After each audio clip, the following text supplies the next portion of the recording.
ওই যে আপনার ওবায়দুল কাদের একজন কি নাম যেন তার, আমি ওই নামে ডাকতে চাই না,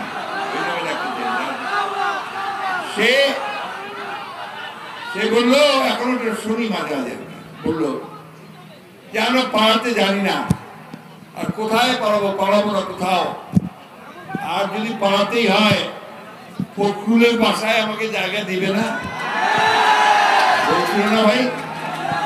আমার বাড়ি তো খালি পড়ে আছে, আমার ছোট ভাই ছাড়া ওখানে তার কেউ থাকে না, আমি তাকে এখন দাওয়াত করি আসেন আমার বাসায় আসেন,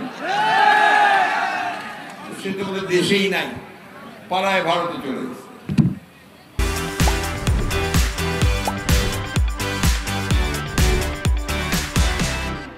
বন্ধুগণ, এমন খারাপ কাজ করেছে এরা, মানুষের চোখে এত ঘৃণিত যে এখন দেশে থাকার মতো অবস্থা তাদের না। ওইখান থেকে শেখ হাসিনা ভারত থেকে মাঝে মাঝে বলে যে আমি আসতেছি, চট জলদি আসতেছি, আসেন না ভাই, আমরা দাওয়াত করি যে আসেন দেশে, দেশে যে সমস্ত মানুষকে হত্যা করেছেন, শিশুদেরকে হত্যা করেছেন, মহিলাদেরকে হত্যা করেছেন, তাদের মামলাগুলো দয়া করে একটু ফেস করেন। আমাদের নেত্রী খালেদা জিয়া তো প্রত্যেকটি মামলা ফেস করেছে, দেশ ছেড়ে চলে যায়নি, 6 বছর কারাগারের মধ্যে থেকেছে। তাকে ওই কারাগারে স্লো পয়জনিং করা হয়েছে, যার ফলে কিন্তু অত্যন্ত অসুস্থ। অন্তর্বর্তীকালীন সরকার তারা ঘোষণা দিয়েছে যে তারা এই সংস্কারগুলো করে তারা নির্বাচন করবে।